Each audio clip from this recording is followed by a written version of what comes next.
And it says live. It is going to be one of those days. Oh, God. Yes, there are question marks as to whether or not Ian is actually here. I'm not. All right, if you want to keep the air conditioner going at the blanket fort, because 97. 97 degrees. It's supposed to be mid 90s all week, so Yeah. Sounds so comfortable. We need air conditioning. And the wind's blowing about 40 knots today. But at least the humidity's down. Thank God for coffee. Yeah. If you too worship the holy Java bean of life, you should talk to these guys. www.kingharv.com. Let them know you heard about it from us. My favorite supplier, the Black Liquor of the Gods. No kidding. Smart.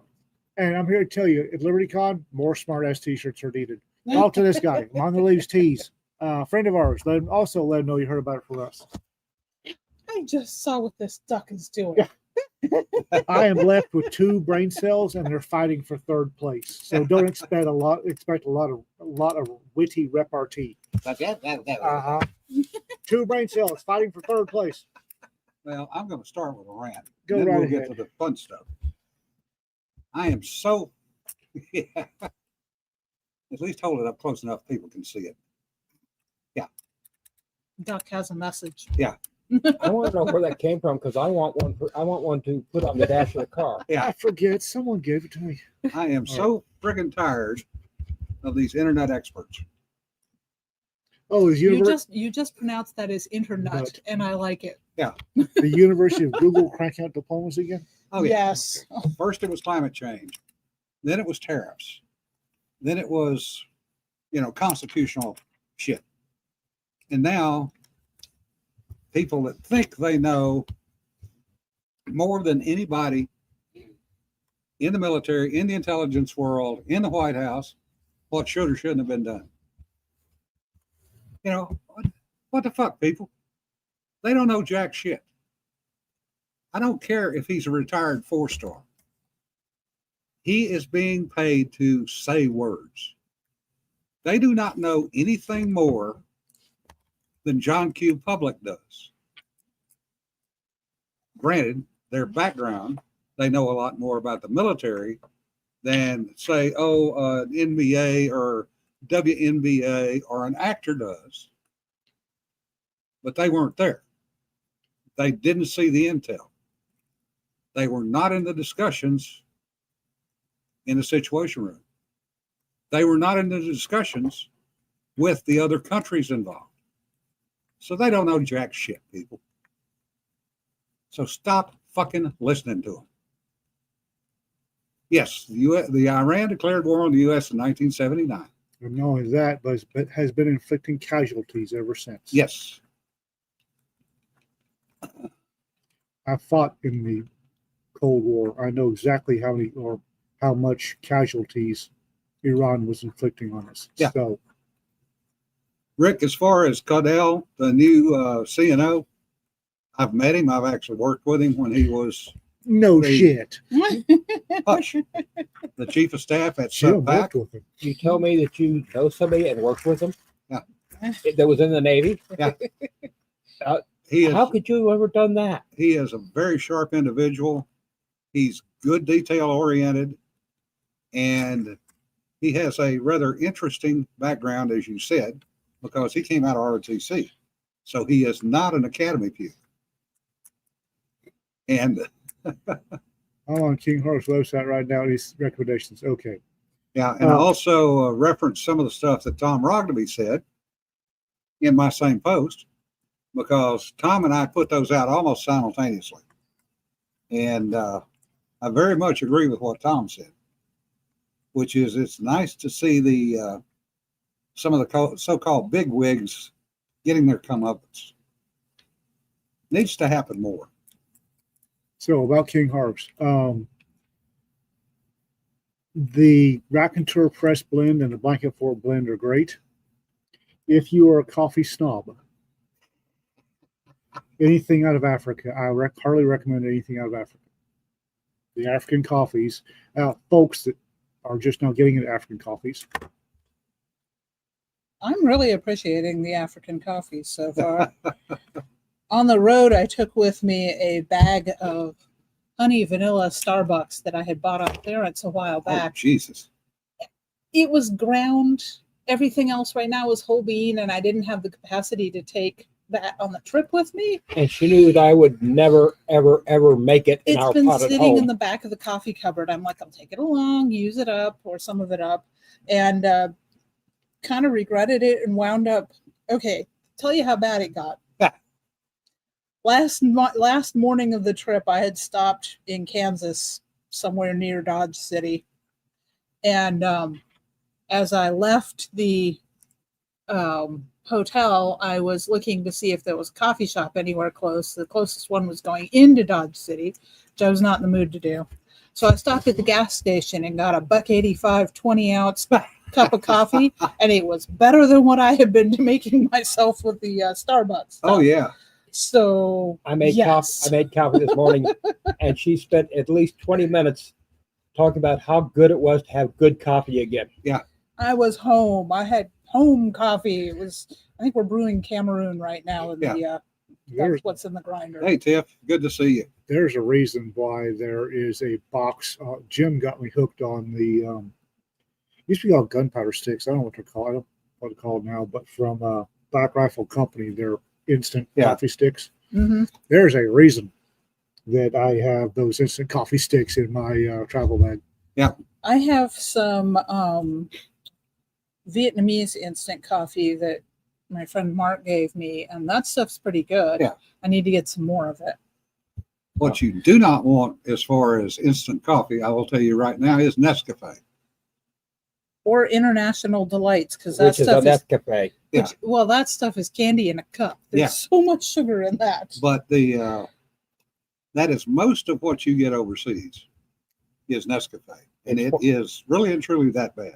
It's why those of us that have been overseas mostly do not drink instant coffee. Yes. Mm-hmm. Quit nothing those coffee sticks eating. Dan says the Vietnamese attachés gave me a ton of that stuff when you were in Bulgaria. Yes. He says, quit snorting them. That's what he meant to say. Okay. Hello, James and James. My father referred to the International Delight coffees as love at a canoe coffee. Yeah. And I didn't realize the double meaning there until I was much older. Well, I have to say with the International Delight, the powdery stuff in a can that's instant coffee and creamer and sugar. Yeah. If you scoop enough of it in a cup, it's not love in a canoe. But it will set your heart racing because you'll have a sugar rush. Hey, boats. Because if anybody remembers, the International Delight commercials are always a man and a woman in a fucking rowboat. Yeah. Yeah. Yep, that's true. Well, Cedar and I, when we travel to cons, as a rule of thumb, she didn't do it this time because she'd have been taken away from me and I would have screamed. We packed the coffee pot, the coffee grinder, the coffee, cups, sugar, and first thing we do when we get to a con is go buy a container of cream. Yeah. We have our coffee on the road. Which is really good because, Sticks. Truck stop coffee. I mean, if a truck stop coffee is all you can get, it's I like truck stop coffee. I- better than going to Starbucks. I will say the QT Quick Trip in Wichita, when their coffee maker is working, is some of the better truck stop coffee I've ever had because it grinds the beans in front of you. Well, I will say that I consider Waffle House coffee truck stop coffee. It is. And I will say that I consider it horrible. And I drink tons of it because you can until I moved to nowhere, Texas, you can always find a Waffle House down the road. Yeah. Right. Then I moved to the one place in the world where there's no Waffle House. We're working on that. I blame the same one who moved me to basically Oklahoma. Thanks, Rick. We do appreciate it. We were coming back. We were on the way. We were on the way back, and as soon as I decided I was hungry, and by God, we're going to eat at Waffle House at least once on this trip. We didn't find a Waffle House for 100 miles. Losing my mind. Finally went to Waffle House on the bad side of some Alabama town. And Good side? Yeah. This is worse than normal. but it was a normal Waffle House Yeah. cooks and crowd. It's So completely safe. Yep. Does Bluebell make coffee ice cream? It does, and it's Yeah. excellent. You know, if the United States is ever invaded by a foreign power, all we have to do is go get all the Waffle Houses, move them along the coast, and the They won't go. James, I wished it, but no, I didn't get the airplane. What airplane? Hey, the picture that I put up is the inside of the P3, my old station. I spent many thousands of hours sitting in front of that equipment. Many thousands of hours. All right. you know, if we ever want to get Jim a birthday present, we just get him a P3 and he'll be happy forever. For those I of you, can't even afford the maintenance, $15,000 an hour. half of you are in the comments, but for those of you who weren't, I've been at LibertyCon, and I drove 10 hours on Wednesday and 4 hours on Thursday, and I drove 14 hours on Monday on the way home. I am fried. I got about 6 hours of sleep a night. Yeah. Because I started working from the moment my boots hit the hotel tile. I started working. Yeah, it's That was a 3D printer Orion for you from LibertyCon. Oh, thank you, James. I appreciate that. Apparently, it's John's car. A 3D printer Orion. 3D printed Orion P3. a plane. A3. Yeah. Yes. Yes. Okay, you said Orion to me and Khan at the same time, and I'm thinking, how do they get the little nuclear bombs in that ship? The Ian Doppler effect was Ian Doppler effect. When you lean back. Oh. John Van Straat's still alive after 14 hours. He is delivered safe to home. But you know, this is what's interesting. Ian was at the con. Cedar was on a road trip. Yep. So y'all can talk, and I'm just going to sit over here and shut up and laugh. You should make Cedar switch places with you. I'm good. I'm LibertyCon painting. LibertyCon was different this year. We showed up. This is our junior The year. accent. He's too tired not to. Just let him be. No, So- I get to pick on him. Never killed a man with a Pepsi bottle before. So the last 2 years that we went, we were still a freshman press, and the questions I was getting from authors, it was very much pixie farts and unicorn turds and all happy, joy, and nothing came out of it. Yeah. We got a couple of authors, but nothing really came out of it. This year, it was solid authors with manuscripts and plans and detailed questions about how we were doing things. And the last 2 years, I could, it was 2 minutes. This year, it was at half an hour at the least.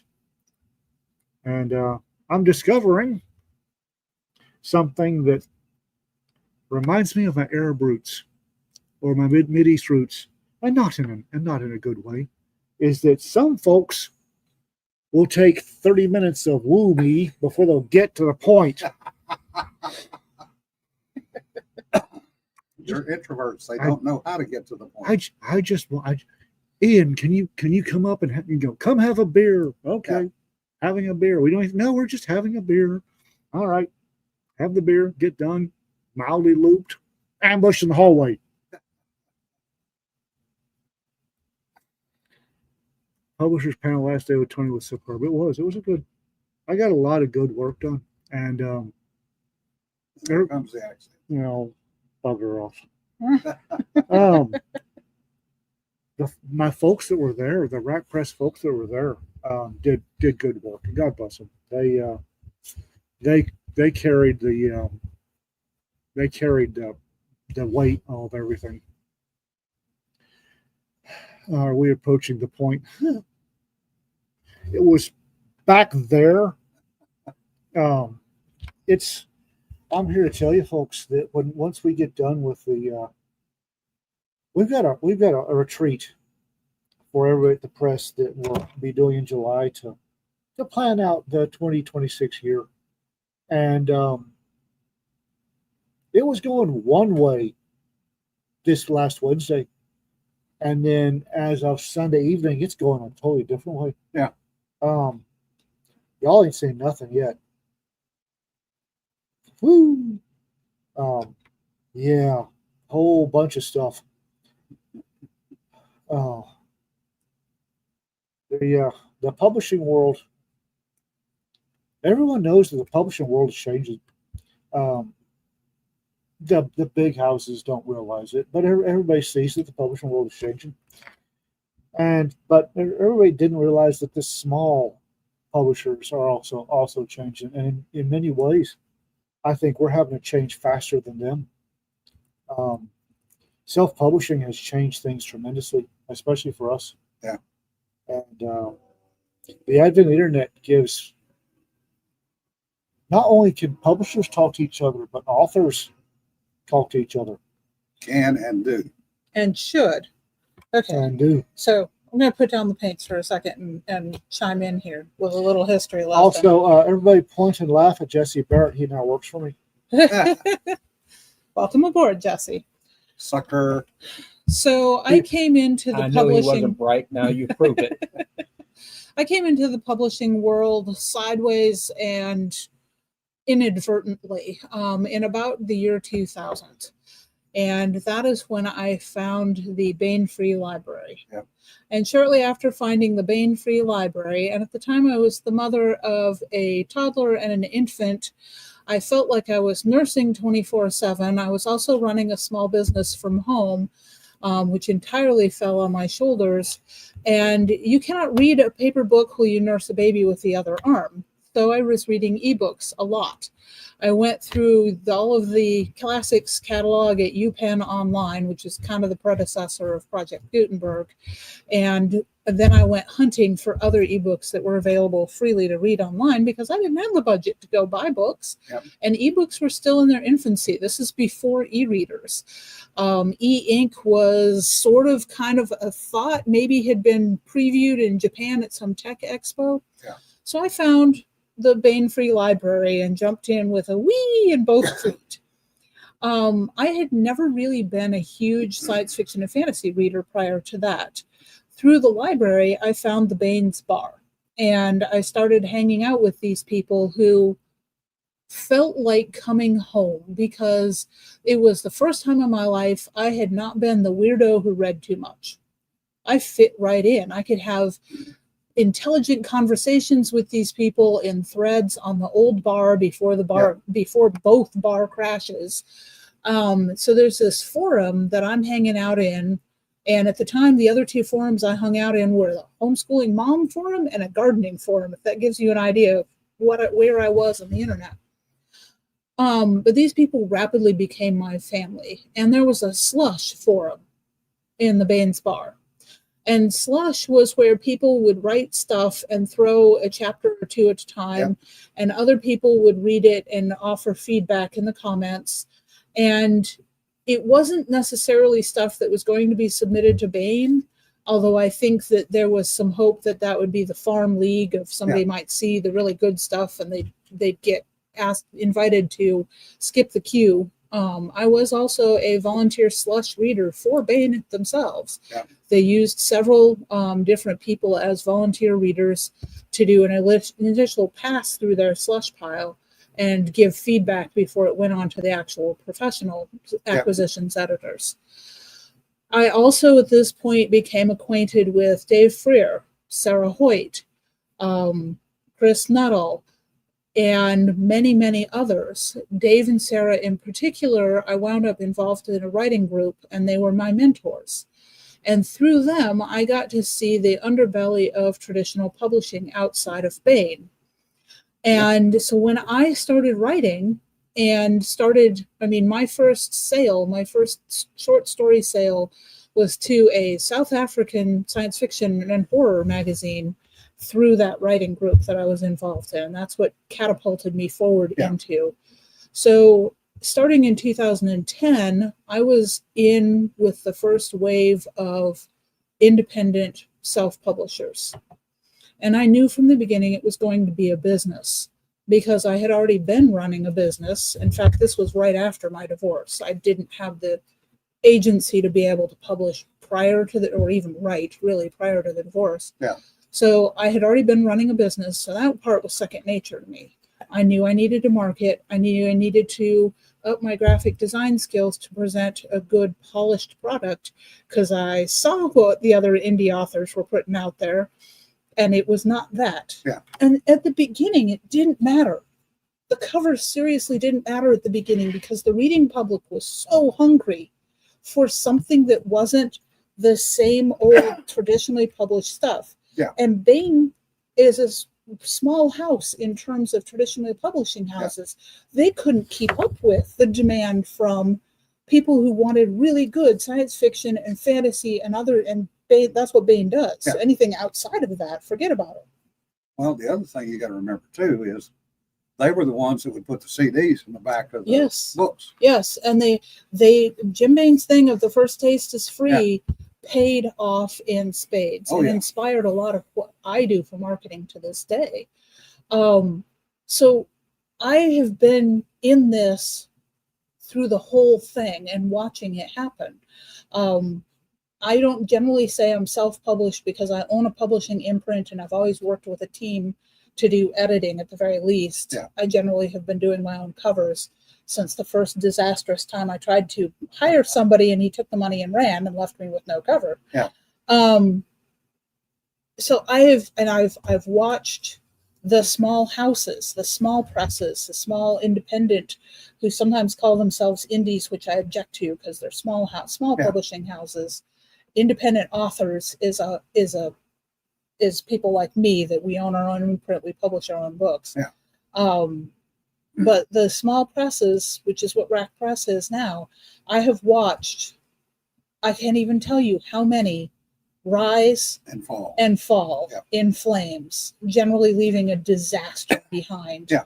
I have seen what happens with the unpaid authors, the vanity presses where the authors laid out thousands of dollars and their books sold 10 copies. I have seen all of this, and this is the history. Oh, and let's get into literary agents, which used to be the thing that you had to have a literary agent in order to get your book read by a traditional publishing house. Bullshit. Bane is the only, no, it really was. That was the way for a I was never going to pay a fucking. No, I'm with you. Bane was the only house for a long time that did not require agent representation. Yeah. And the literary agents take 15% from authors, don't do a hell of a lot for the author. You do better hiring a lawyer to negotiate your contracts for you.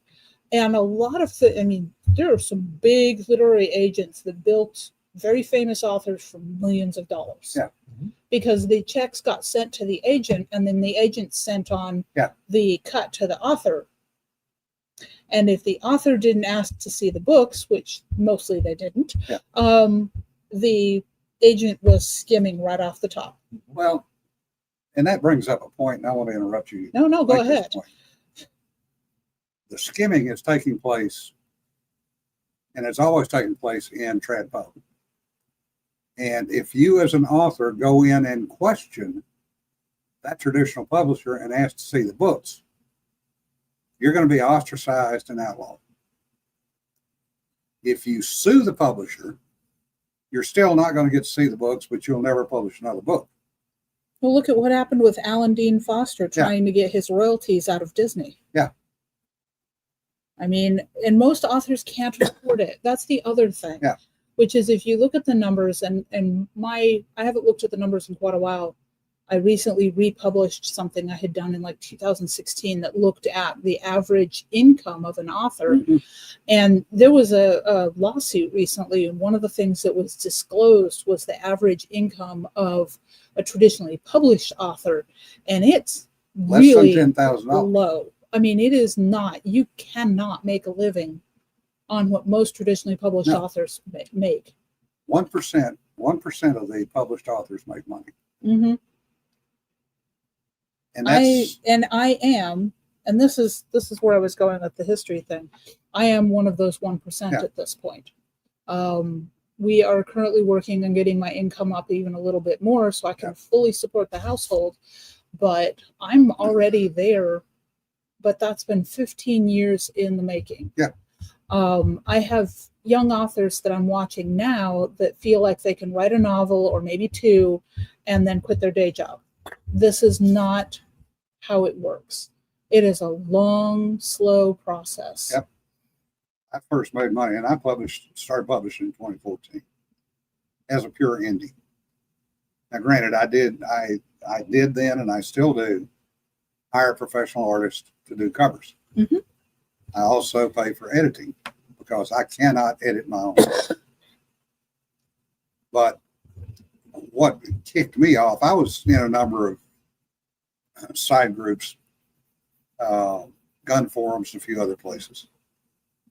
And I looked around on the firing line at one point and realized that 6 of the people I knew on the firing line had all been published all of a sudden. It's like, wait a freaking minute. You can do this. I can do this. So I wrote, my first book was a niche book. I did not, because I was so tired of perfect characters and the number of times they got the guns wrong. Hmm. And I submitted it to probably 30, 40, 50 publishers, somewhere around there. But what set me off was one that got sent back for refusal that said, even if I self-published it, I'd never sell 200 copies in my lifetime. And it was like, okay, challenge accepted. So it's not the greatest book. I'll be firmly first to admit that. Did you sell at least 200 copies? Oh, yeah. Last count, something around 7,000. Tell them the name of it. Yeah, it was called The Gray Man Vignettes. And I got a 1-star review because it was, quote, nothing but short stories. This is what the word vignettes means. Yes. But now 2014 was the first year that I published. It was not until 2021 that I actually made money. So it took me almost 10 years to actually make a profit. And you started out with, I wouldn't call it a fan base, but you had an audience with the gun blogs, which is the same place that Larry Correa started out. And me. And you, for that matter, we too. got accused of cheating, remember? I do remember. So, but here's the thing that a lot of young authors don't realize, which is if you come to someplace like Raconteur Press, there is a lot that we can offer you. However, Abuse and cheese sandwiches. okay, that's if you're on staff. The authors get Only get paid. the use. The authors get paid. Yeah. Because that is a principle that both Ian and I feel very firmly about, because we've both been in a position where we did not get paid for our work. Well, the other thing, too, is y'all have opened the books. Yes. You don't hide anything from anybody. No, we try to be fully transparent. Yeah. If we screw up, we say, okay, we screwed up on this one. This is how we fixed it. And then we show, and we've got track record now of showing that once we fix something, it stays fixed. Problem solved, problem staying solved. Problem staying solved. Yeah.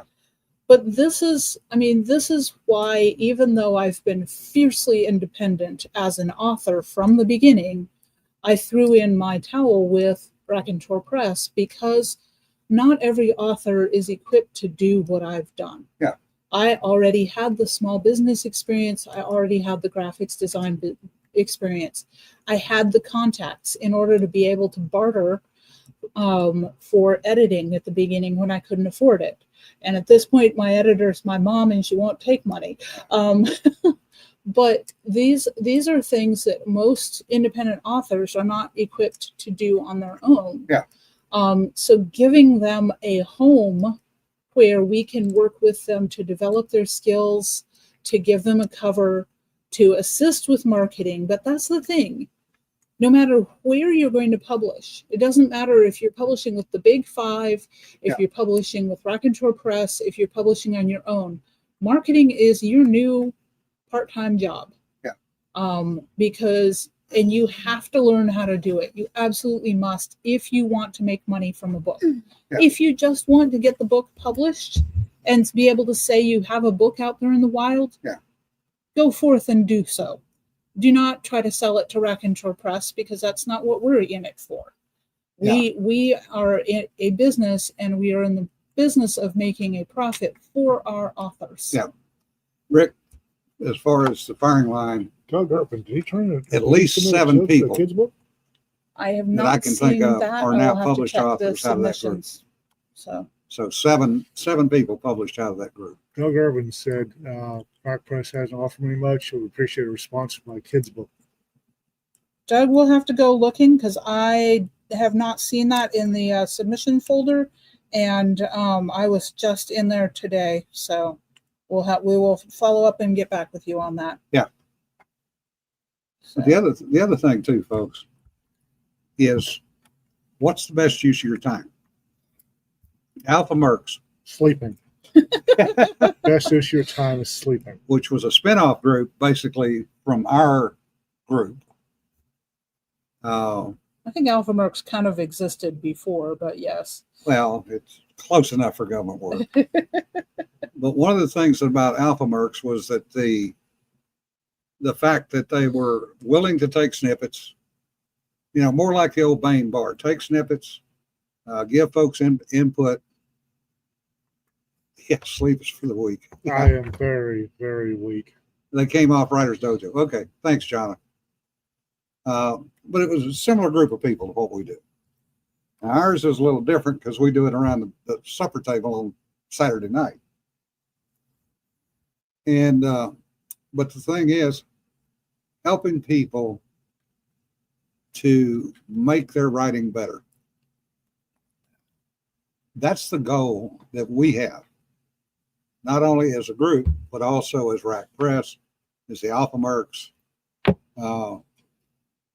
Writers Dojo, Larry and Steve talking about the business of writing and publishing. Yeah, that's what our groups are about, is allowing that individual, that new individual, to get a foothold and to not make the same mistakes we made. Yeah. I mean, this is why I've written for Mad Genius Club for 13 years now. Yeah. Because Mad Genius Club is a blog by writers for writers. And our idea is to pay it forward so nobody has to recreate the same painful mistakes that we've all made.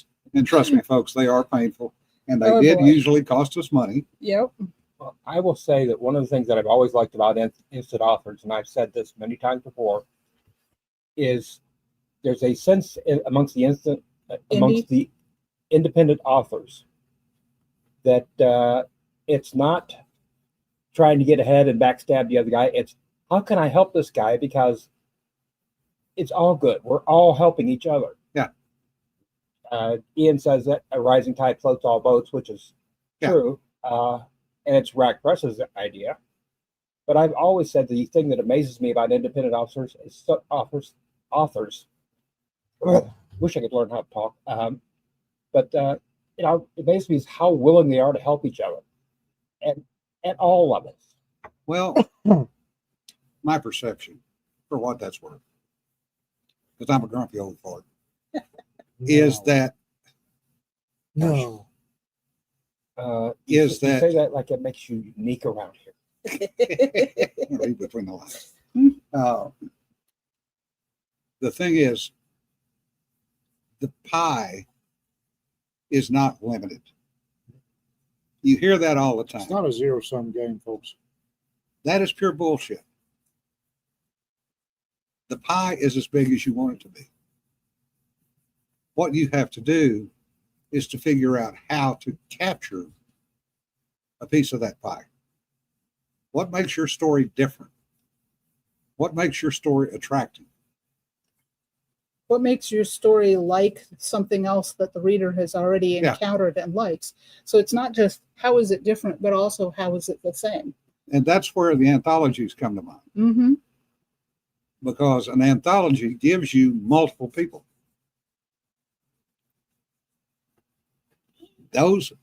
All those stories are different.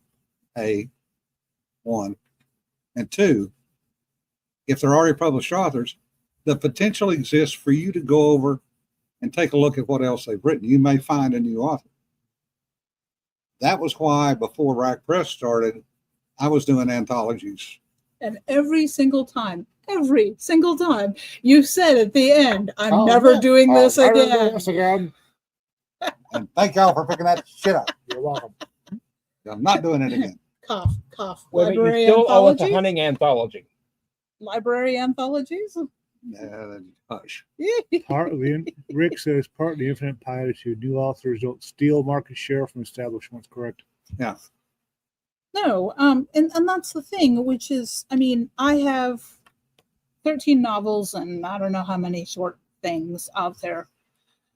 I cannot possibly write fast enough or copiously enough to fill my readers' needs when it comes to entertainment. No. I just can't do it.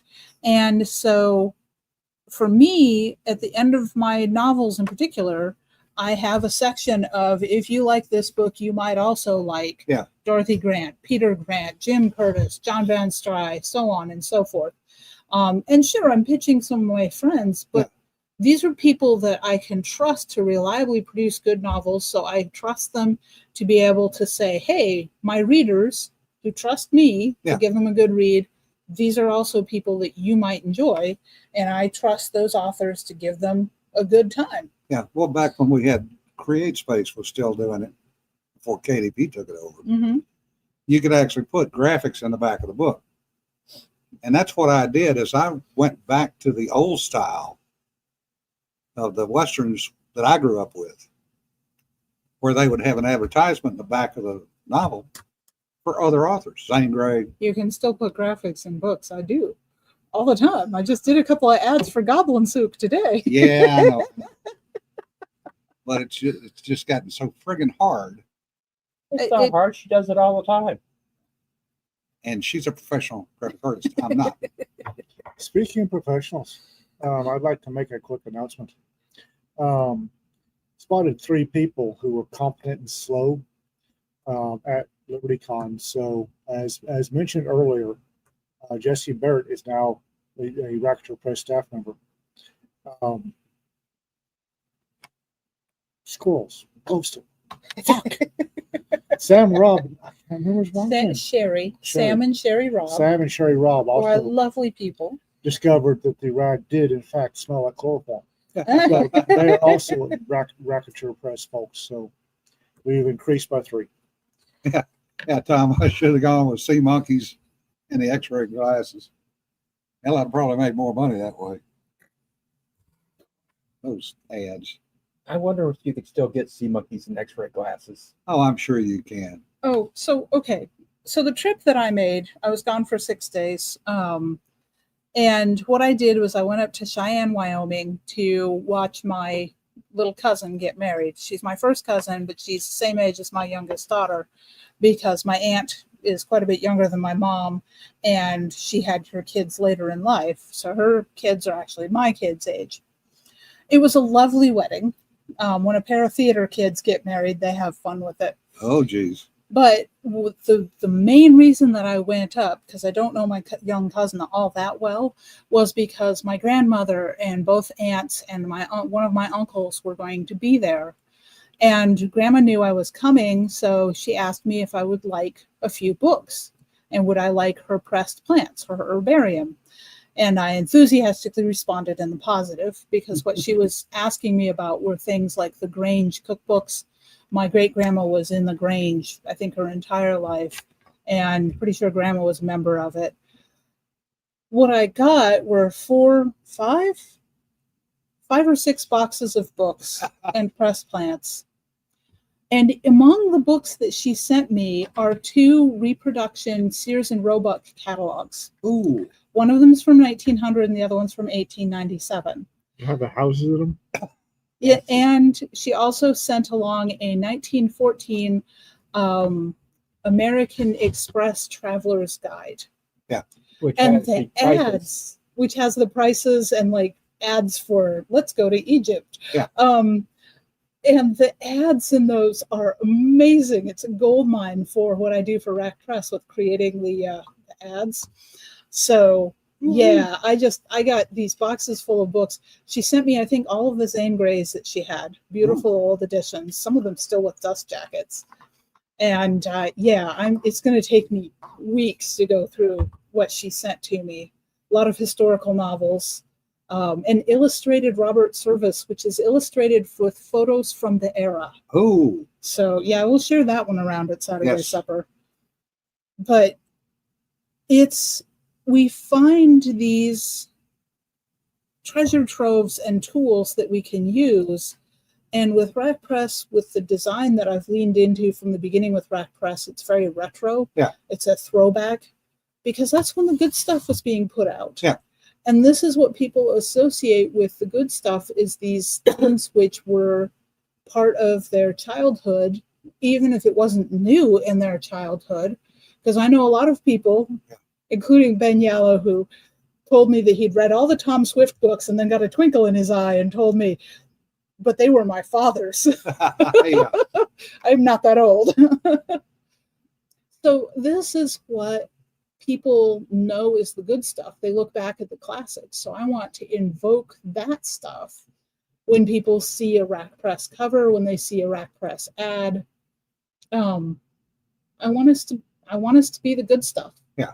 And that's a lot of my aesthetic that I'm doing with the press. And that's what counts. Yeah. You know, it's a, and I say this from being on the outside because I'm not part of Rack Press. No, everybody assumes that you are, but you're not. Yeah, it was just Not that we wouldn't take you, but Jim, you're in my situation. It's not my circus. These are our monkeys. yeah, true. But it's more about doing good and doing the right things for the right reasons. That's what I see from the outside. Because whenever they decide to have a meeting, my ass is out the door. You run.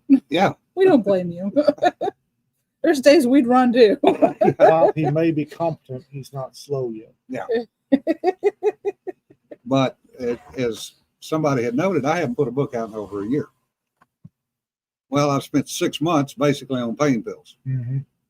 And you can't, Creativity when you're on pain pills is, it sucks. yeah. I mean, I managed to get one story out barely, and I could not get that one under 10,000 words, which is embarrassing. But it was a random ramble is basically what that was. I owed a So story. for those of you that are not experienced writers, it's actually harder to write short once you learn how to write long. Yeah. So condensing a story when you are in your situation was just But I can usually do it. right. Well, that's what I I'm can saying. usually write it to 8,000 words or 790. I do the same thing. If I am able, Yeah. normally I can say, okay, this story is going to be 6,000 words and I can Yeah. make it there almost on the dot. Yeah. But in your situation, because you are incapacitated, But I'm just now, and I've been off the pain pills for a couple of weeks. I'm just now at the point where I can start writing again. And I'm working on another Rim World. I'm almost 30,000 words. excellent. But that's taken a year to get 30,000 words. You're working on another one, well? Yeah. In that case, I have to ask about another ranching story. It'll be coming. Last story I wrote. When you're working on the ranching story, you know I'm asking about another room world. Yeah, I know. He's going to hit you and I'm not going to stop it. Won't be the first time. The last story I wrote was for Cedar's first PTSD anthology, however many years ago that was. I haven't written since It's then. been a while. I haven't written since then. You have written, you just haven't finished anything. Yeah. But That's what counts. the thing is, it's a business. That's It what is. that's the way you've got to treat it. As Rita said, I wasn't even close. It No. absolutely is a business. And when you get to the point where I've basically taken a jump off the deep end Yeah. and committed to, I'm going to do this and be a professional, you have to put your butt in the chair every day and pound on that keyboard. Yeah. It's been really difficult for me this month because I just had this big trip and I'm about Yeah. to leave on another trip. And there's a whole lot of family stuff behind the scenes. Now, what I did with this trip is I deliberately made it, instead of just doing a thunder run up to Cheyenne and back again, I took extra days and I broke the trip up and I did some very specific research-centered trips along the way. And so I will get multiple books out of this, including quite possibly a nonfiction book. Well, and that's what Peter and Jod are doing. They Yeah. left from LibertyCon and went to the East Coast Mm-hmm. so that Peter could do research for his Civil War series. Yes. And yes, you can tie those together, folks. And that's an expense. It is. It's a business expense. Yeah. I saved all my receipts from this trip because even when I was in Cheyenne for the wedding, I also went to the Nelson Museum of the West, which is amazing. And if you ever get up in that neck of the woods, you have to go and ask for permission to go be allowed into the military museum across the street. The military museum across the street has uniforms from the very early days of the West all the way through to I took some pictures and I'm going to surprise my Global War on Terror vets because their uniforms are in that museum. But there's no glass in the military side of the Nelson. You can get your nose right up to the exhibits. Yes, Dan, you do have to deduct the expenses the year which you incurred them. Yes. You cannot do it based on when you publish the book. No. And I've been told that you want to be able to produce the book within a reasonable amount of time after the expenses, which, given the tempo of most indie authors, isn't generally going to be a problem. Yeah. But you can't say, oh, I'm going to write a book and then 10 years later not have written the book. Yeah. If they come back and look at your books, they're going to want to see what did you actually do with this. You was on panel speaker and John Ringo about travel. Was that when I told my dad in the RPG story? I don't remember.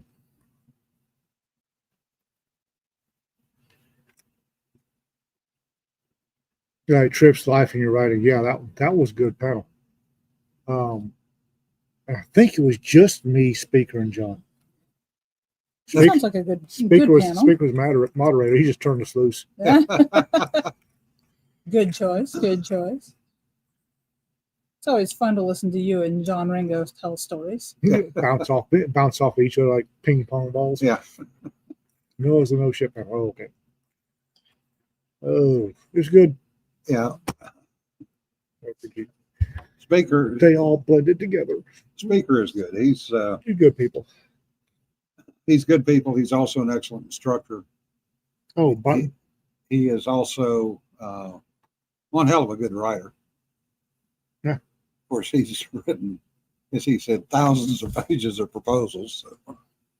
Oh, by the way, I had probably about 749 people at the con ask where you were. Yeah. Well, I tried to let people know I wasn't going to be there. So I started making up stories about Scrooge. Yeah. Well, that's not a story. That's actually what they used. They used the large version. Oh, I started about how they're powered by wombats. My brother was at the con, and He was. he said that he had a really nice thing happen while he was at the con. He said 9 people came up to talk to him and speak to him and knew he was Ted, not Sanford. No, I think he said out of those 9 people, only 3 thought he was you. I at the coffee clutch, which I don't know if they'll ever do a coffee clutch again because that was a lot of people breathing my air in there. Oh, yeah. Yeah, it gets crowded in there. At the coffee clutch. Thankfully, I had to leave it and go do the Happy Fox dance for Jod Lynn and I. Anyway, I had an author come up and he got hit not once, not twice, but by 3 different vanity presses. That poor bugger. Yeah. Well, that's pretty normal though too, because the as soon as you have an author presence, whether that's social media or a website or what have you, you're gonna get hit by the vanity presses, and, it's just inescapable. He apparently wrote his novel and then started looking for a place to publish it. And nobody told him to stay away from the idiots. That sucks. Yeah, and then he went back another 2 more bites of the apple with at least 3 different vanity presses. Oh, Jesus. So for those of you who don't know, Jod Lynn and I will be the anchor story in one of our. She turned in the anchor story for one of what will be the. Jod Lynn and I will be appearing in our, I believe it's the Artifacts Origins, anthology, which will be coming out shortly. I don't have the date at the tip of my tongue. She ran into me and squeed, which is really, oh, you're low dog, wee, okay. And then we were going, she was going to meet us at the coffee clutch. And when she didn't show, we went and chased her down. And we got her, she signed her contract at her reading. And I did the Happy Fox dance going away and made her giggle. And if you can make Jod Lynn and I giggle, you've done a good thing for the year. She is such a lovely person. I'm Yes. really pleased that we're going to be able to publish one of her stories. And she writes good stuff. Oh, Yes, she yes. does. Oh, definitely. You're getting big name authors. Oh, you have no idea. Says Sleepy Ian. You have 2026 is going to be fun for certain values of fun. Not as much fun as an Iranian nuclear program. Speaking of which, now the latest hue and cry is, well, they may have bombed these sites in Iran, but they didn't get any of the 60% enriched uranium because it's all been moved. And of course, when you go back and ask the question, well, how do you know that? Well, it's That's what I would have done. either it's what I would have done, or there was a line of trucks. I didn't realize you were a 9th century Persian goat herd. Start. But open dump trucks, you tell me. My only concern, and I was somewhat pleased to learn that they went for overkill. Yeah. Because as a student of history, so many of these destroyed vital areas, when the historians go back, start picking through the pieces, it wasn't. This, the RAF blew this ball bearing factory to hell. Yeah. 50 years later, looking through the notes, no, they scratched it and it was back up and running in 2 weeks. Yeah. And I was really, really scared that they were just going to scratch. But apparently they went for overkill. So yeah, there was an E4 there somewhere. Can you imagine being a poor E4 on watch? And having dealt with the Iranians before, many years ago, most of the young guards back in the 70s were straight out of the desert. I mean, they were not mechanically inclined, to the point that one of them almost shot our airplane because he thought the airplane was going to eat him, because I was using him as the test to try to get separation for the urge system, because this was back in the early days, and it was on a ball turret on the wingtip. and he thought it was the eye of the airplane following him as he walked back and forth. I'm not surprised. And he threw his gun down and ran, which was better than shooting the airplane. Because I would have hated to try to explain that one to the skipper. How the hell did you get the urge turret shot? Well, sir, it was like this. That 9th century Persian goat herder. Yeah. Oh, and TC brings up something else. I was also asked to submit a story for the Peon Anthology. And sadly, I cannot put a story together for that. I was asked They've to. extended their deadline to, I believe it was July 12th. But if anybody out there has a story, I think they could use a few. I'll be doing the cover for it. Yeah. I knew I wasn't going to have the spoons to do a story, but I offered a cover and they were very happy about that. Sandra Medlock is guest editing it for Peon. And Sandra is a dear. She's also Rob Hampson's sister. So, Mhm. which We do like her. I was embarrassed as hell to find this. I did not know that. I don't think they're very public about it, but yeah, they're brother and sister. Padre, that'll be for the Peon Anthology for the Peon Convention this fall. If we can get a lot of folks to Pecan, I would appreciate it. Doug, the theme Oh. is traveling to the con. Speaking of, Greg DeBear had surgery today. Oh, Yeah, is he on? Yeah, Is he he is. okay? Okay. He had fairly serious surgery, so wish him best. Yeah. Get some rest, man. Yeah, Jesse says, and is correct, on the road to Pecan. Fun things that might have happened on the way. Yeah, it's pecans, not pecans. There is a difference between the two. Very both of a difference. Yeah. Apparently he's sleepy and loopy, but he's there. Good. So Well, I'm glad he's on so we know he's okay, but Yeah. we had some fairly serious surgery, folks. So say nice things to him. And on that note, folks, we've wasted another hour of your time. And here, Pecan, I never thought I'd be I writing never to you. thought it would happen to me.